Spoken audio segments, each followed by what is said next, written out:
Bismillahirrahmanirrahim. Assalamualaikum warahmatullahi wabarakatuh. Syukran wa hamdanillah, summa salatan wa salaman ala rasulillah. Ashhadu an la ilaha illallah wahdahu la syarikalah. Wa ashhadu anna muhammadan abduhu wa rasuluh. Sallallahu alaihi wasallam la nabiyya ba'da amma ba'du. Segala puji bagi Allah Subhanahu wa taala yang telah memberikan kita nikmat yang luar biasa dari kita bangun tidur pagi tadi sampai kita beraktivitas saat ini. Sudah sepatutnya kita sebagai hamba yang taat kepada Allah untuk selalu bersyukur dengan mengucapkan alhamdulillah. Semakin banyak kita bersyukur kepada Allah, semakin banyak pula nikmat yang akan diberikan kepada kita. Salawat beserta salam kita hadiahkan pahala kepada baginda Nabi besar Muhammad sallallahu alaihi wasallam yang telah meninggalkan dua pusaka untuk kita, Al-Quran dan Sunnah, untuk kita jadikan pedoman agar selamat dunia dan akhirat. Yang saya hormati dan banggakan kepada Ustadz-Ustazah peserta Festival Dai Milenial dimanapun berada. Yang saya hormati dan muliakan kepada Dewan Juri, panitia penyelenggara Festival Dai Milenial. Semoga Allah ridhoi dan berkahi kegiatan ini. Amin, amin ya rabbal alamin. Dai membangun bangsa. Untuk membahas tema ini dalam waktu yang singkat ini, mari kita ajukan dua pertanyaan. Pertama, membangun bangsa seperti apa? Dua, apa peran kita dai dalam membangun bangsa? Mari kita jawab pertanyaan pertama. Membangun bangsa seperti apa? Tentu jawabannya adalah membangun bangsa yang lebih baik. Kedua, apa peran kita dai dalam membangun bangsa? Bisa jadi jawabannya dengan ilmu kita, dengan kekuasaan kita, ataupun dengan popularitas kita. Segala aspek yang disebutkan tadi memungkinkan kita membangun bangsa ini menjadi lebih baik.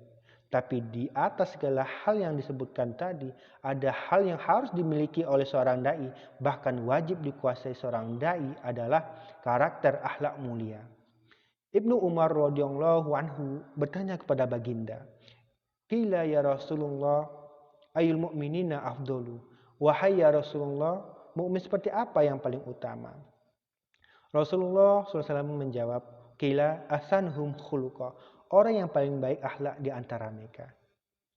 Dari hadis yang diriwayatkan oleh Imam Tirmizi tersebut, dapat kita ambil pelajaran. Sehebat apapun kita dai dalam menyampaikan ceramah kita, menyampaikan khutbah kita kepada para jamaah kita, tapi kalau ilmu kita tidak dibari dengan akhlak mulia, hasilnya akan nol. Terus apa hubungannya akhlak mulia dengan membangun bangsa? Tentu ini sangat berkaitan. Jika ingin bangsa ini mulia atau lebih baik, maka individu masyarakatnya harus berakhlak baik pula. Maka dari itu untuk mewujudkan bangsa yang mulia ataupun masyarakat yang mulia, kita mulai dari diri kita, dai, yang mana diri kita ini akan menjadi sorotan dan panutan bagi lingkungan kita. Jika kita sudah baik dalam diri kita sendiri, bagaimana kita bertutur kata yang sopan kepada kedua orang tua kita, kepada saudara-saudari kita, ataupun kepada tetangga-tetangga kita. Jika sudah sesuai dengan tuntunan Al-Quran dan Sunnah, tentu Allah akan jadikan kita menjadi hamba yang mulia. Jika kita sudah dimuliakan oleh Allah, dan menjadikan kita asbab hidayah untuk lingkungan kita. Ketika masyarakat kita sudah mencontoh apa sikap kita dan diterapkan oleh masyarakat apa yang dilihat dari kita, tentunya ini akan menjadi suatu peluang besar menjadikan masyarakat kita menjadi akhlak yang berakhlak mulia. Jika masyarakat kita sudah berakhlak mulia sesuai dengan apa yang diperintahkan oleh Al-Quran dan Sunnah, insya Allah masyarakat ini akan dimuliakan oleh Allah. Dan ketika masyarakatnya sudah dimuliakan oleh Allah Subhanahu wa taala, dengan sendirinya bangsa ini akan menjadi mulia. Masya Allah. Sedikit yang dapat saya sampaikan. Mari kita jadikan ini sebagai nasihat untuk diri kita sendiri, terutama untuk saya sendiri yang masih belajar dalam menjadi orang yang baik di hadapan Allah.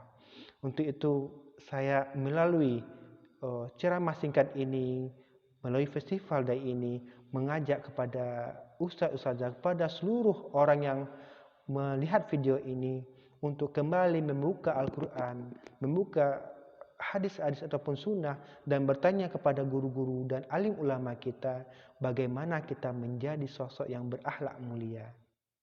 Insya Allah ketika kita sudah berakhlak mulia, Allah akan muliakan kita dengan janjinya sendiri. Ketika masyarakat pun sendiri sudah mulia, Allah akan muliakan bangsa ini dengan sendirinya. Demikianlah yang dapat saya sampaikan. Masih banyak kekurangan dalam diri saya. Ini adalah suatu kesempatan berharga bagi saya. Saya ucapkan terima kasih banyak kepada penyelenggara, terutama PKS Sumatera Barat yang telah mengadakan kegiatan ini. Mohon maaf dari saya, yang mana kesalahan ini hanya datang dari saya, dan kesempurnaan hanyalah milik Allah. Untuk menyempurnakan ceramah saya ini, kita tutup dengan doa kafaratul majelis. Subhanakallahumma wa bihamdika asyhadu an la ilaha illa anta astaghfiruka wa atubu ilaik. Assalamualaikum warahmatullahi wabarakatuh.